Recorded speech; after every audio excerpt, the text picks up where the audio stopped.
Cyberpunk Edgerunners is the textbook tragedy as defined by Aristotle using techniques and structure that have been tried and true across various mediums of storytelling. Through this knowledge, we are able to get a better understanding of the direction of the anime, ultimately strengthening our connection to the characters. This anime, fitting into a well-consistent and well-defined tragedy structure, is for its own benefit as it allows the viewer to easily digest what is happening despite the heavy subject matter and dense story. My goal is to give you a better appreciation for this masterpiece of an anime through an in-depth analysis that helps us understand why it is so amazing, as opposed to me just flooding you with descriptive vocabulary that tells you how to feel. I'm not going to get into the overall plot and the story of the show, as you must have either watched it already or watched someone else describe it in much better way than I can. I will, however, be using specific moments from the show to justify and prove my thoughts. That being said, if you haven't watched Cyberpunk Edgerunners yet, you need to pause this video, grab a box of tissues, and go binge it right now. What are you doing clicking on this video? We will go through this well-defined structure of tragedy one at a time, and proving just how well Cyberpunk Edgerunners fits so well into it. While the anime is viewed through David's perspective as the main protagonist, the relationship between David and Lucy is deeply portrayed through the actions of the two characters individually. We are able to get a strong feeling of how much each of them love each other without the words needing to be said. This romantic tragedy focuses on the relationship between both David and Lucy. In most romantic tragedies, the main protagonist is the character that goes through the most change. This change is what causes them internal conflict. From a young, skinny kid full of spunk and energy attending a prestigious school to a hardened man with a body full of metal and a gang of edgerunners, the only person who arguably went through more change was Rebecca. The more David changes, the further away he gets from the man Lucy fell in love with. The sad irony is that most of David's changes are for Lucy to have a better life with her, to ultimately save her. David's inner conflict was dancing the line between doing everything he could to both achieve his dream and share in Lucy's dream while still being alive long enough to make it happen. A good romantic tragedy has more than just the internal conflict of the main protagonist, but also some form of external conflict that both characters face. This external conflict is the city, the life they live in, and the past that neither of them could get away from. David and Lucy are equally important, and the relationship between them is the core to this tragedy.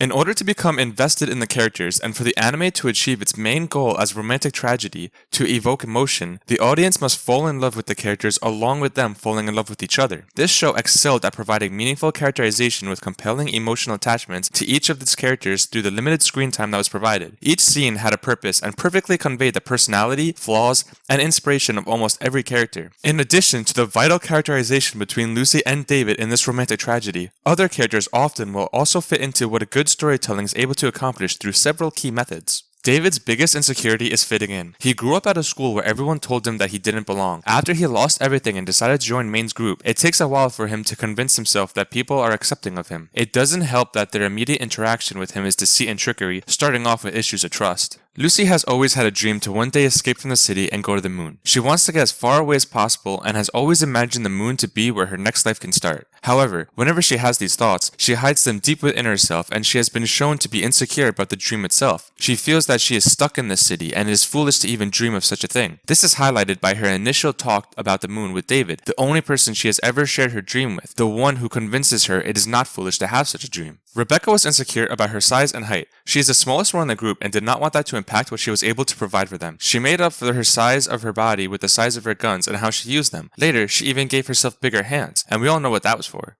It was so she could hold bigger guns. It was so she could make up for her size, as well as being a nod to her brother who was a techie with long arms. As the main protagonist, David's backstory is also the introduction to the difficult life that everyone in the outskirts of Night City have to deal with. It demonstrates the system of the city and the inequalities of the people living there. Not only does David's backstory elicit sympathy through how he had to grow up, but also in how he could no longer afford to grow up. With the loss of his mother in a tragic accident that sets the tone for the rest of the show, David is forced to fend for himself with the little that his mother was able to leave behind. The backstory for Lucy describes the inhumane practices that Arasaka causes children to go through. Lucy is not only given explanation to her talents, but shown to have talents that go even further than natural talent. Lucy's backstory explains why she feels trapped and unable to escape. It also explains why Arasaka wants her taken care of and what they might do to David. The backstory not only elicits sympathy, but explains her insecurities and reasons for it. Right before Main was about to completely lose his last grip of reality, he regresses into the late stages of cyberpsychosis to find comfort in a familiar time of his life. We see how much Main struggled and worked hard to get where he is now. He used to be a military soldier before becoming a mercenary. He has dreams to make it big, but values his friendship with his crew more than his own glory. glory. We see how he had much more in common with David than we previously knew, and can understand how David really attempted to live up to this role that Maine held before him. We could take the depths of these characters one step further and look to how Greek philosopher Aristotle would write about characters and tragedies. According to Aristotle, tragedies were built around the tragic hero, a noble man with a fatal flaw, or Hamartia,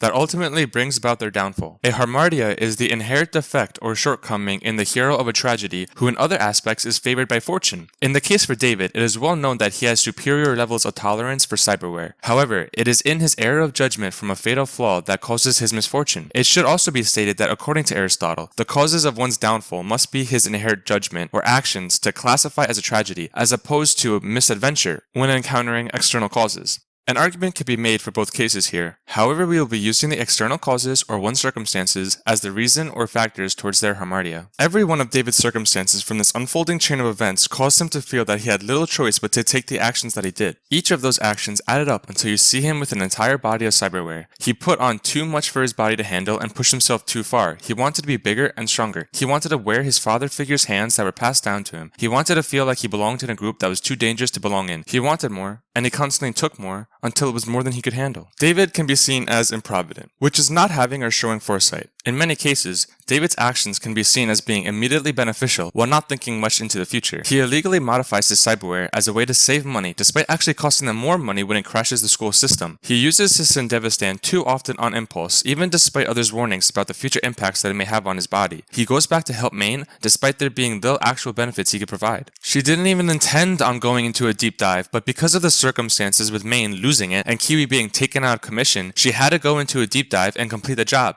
It was here that her curiosity caused her change of fortune, and she discovers something that she is unable to look away from. Following this, she takes it upon herself to try to uncover and destroy as much information on David that she can, and take out all the netrunners hunting him. However, the more she learns and uncovers, the more dangerous it becomes until she is led into a trap. As Kiwi points out, she is too trusting. Except I could probably say that about anyone in the group. Instead, I feel that Lucy, similar to Sasha, let their curiosity become their fatal flaws. They end up stumbling upon information that causes distress and inevitable actions leading to their demise. Lucy found information on David while netrunning inside Tanaka, and because of that information, she wants to then save David from these people because she knows all too well what it's like being used as a tool.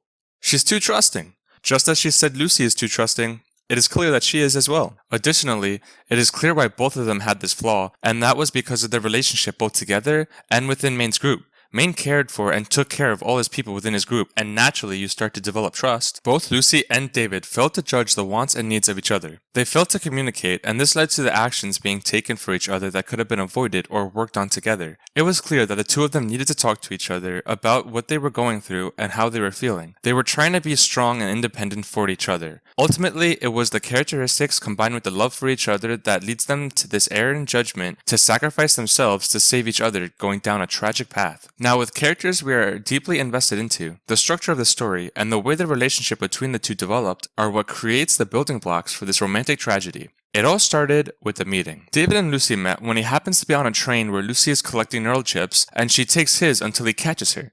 From there, the attraction between the two of them grow through the rest of the episode as the audience falls in love with Lucy just as much as David does. Unfortunately, Lucy also happens to lead David into a trap where he is given to the rest of her team because he is using the Syndevistan neuralware implant, which is supposed to belong to Maine. This immediate betrayal causes David to resist his affection for Lucy and question everything that he thought there might have been between them.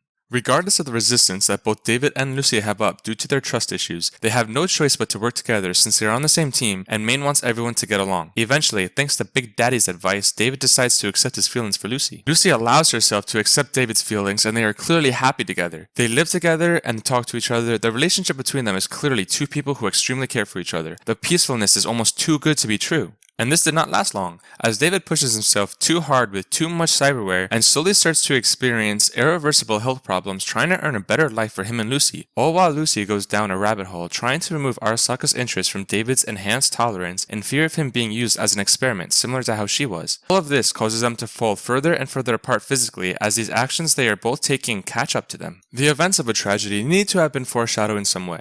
The story should conclude in a reasonable and conclusive way where the audience understands why it happened. The viewers should not feel like the ending was an ass pull without thought just to play with their emotions. Cyberpunk Edgerunners takes this foreshadowing and slaps it across our faces. Not only does anxiety grow with every use of David's Sendevistan, but at the end of the opening music video of the very first episode, David is shot in the head. The picture can't be colored any clearer. Edgerunners only had one direction, and that was to end in a tragedy. The entire city paints this for everyone living in it as well. This does not change the impact of the story for the viewers at all, because we are already so invested in the characters that knowing what might happen doesn't make it hurt any less. If anything, because we almost knew his death was inevitable, we are able to quickly accept it, and our emotions are quick to kick in, if you know what I mean. Hell, even watching it a second time or just hearing the song start playing brings back emotional damage. Finally, in order to conclude a romantic tragedy, there are two main things that need to happen. The characters need to be separated in some way at the end. This does not have to be in death. There are many ways relationships can end that cause separation. In this case, David's death is as conclusive as it gets in terms of separation. Thanks to him equipping the supersuit, he is able to save Lucy and Falco by buying them time to escape at the cost of his life while fighting Adam Sandler. Now, even if you want to listen to those theories about David still being alive, that does not make the separation any less real and the ending any less tragic. Lastly, there needs to be a moment of reflectance that facilitates the closure and acceptance of the loss. Beautifully,